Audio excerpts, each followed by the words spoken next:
Oi pessoal, eu sou a Sara. Eu e o meu grupo, que é formado pela Nayeli e pela Pietra, viemos falar um pouco hoje sobre a chegada dos portugueses ao território brasileiro. O dia 22 de abril de 1500 foi o dia que marcou a chegada dos portugueses ao Brasil. Esse evento é muito conhecido como o Descobrimento do Brasil. Os navegantes liderados por Pedro Álvares Cabral desembarcaram na região da atual cidade de Porto Seguro. Lá permaneceram do dia 22 de abril ao dia 2 de maio de 1500. Escrito da chegada dos portugueses foi o relato do escrivão Pero Vaz de Caminha, que passou a história como a Carta de Caminha. A chegada dos portugueses ao Brasil foi um dos maiores acontecimentos nas grandes navegações, processo iniciado pelos portugueses no século XV. As grandes navegações são como conhecemos as expedições exploratórias organizadas pelos portugueses no Oceano Atlântico ao longo desse século. Isso só foi possível graças a uma série de fatores. A unificação territorial de Portugal foi um processo longo e complexo que culminou em 1249, quando o rei D. Afonso III conquistou definitivamente o Algarve, a última região sob domínio mouro no sul do país.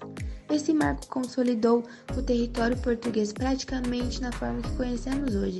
Antes disso, o processo de reconquista cristã, iniciado no século XI, envolveu a recuperação gradual de territórios dominados pelos mouros, com reis como D. Afonso Henriques, o primeiro rei de Portugal, desempenhando papéis decisivos na vitória sobre os invasores.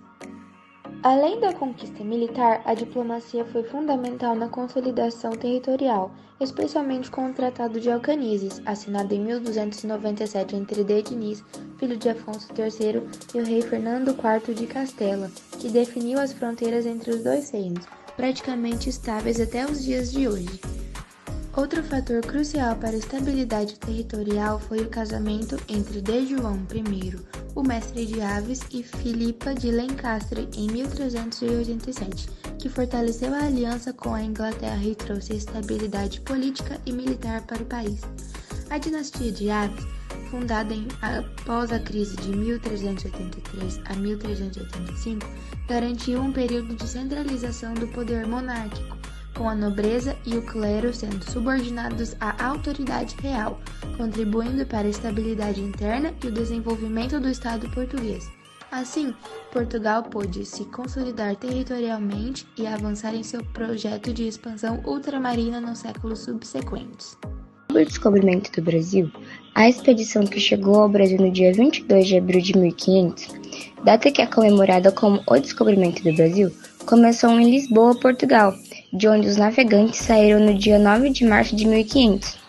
Pedro Álvares Cabral comandou essa expedição e, conforme a história, foi quem descobriu o Brasil. Utilizamos esse termo entre aspas porque, ao chegarem no Brasil, os portugueses encontraram milhares de pessoas, chamados por eles de índios, que já habitavam esse território. Segundo essa narrativa, o destino da expedição era Calicut, Índia, no caminho realizado por Vasco da Gama, em 1497 a 1498. Mas vários historiadores concordam que antes de chegar à Índia, Cabral tinha a missão de conferir se havia terras no sul da América.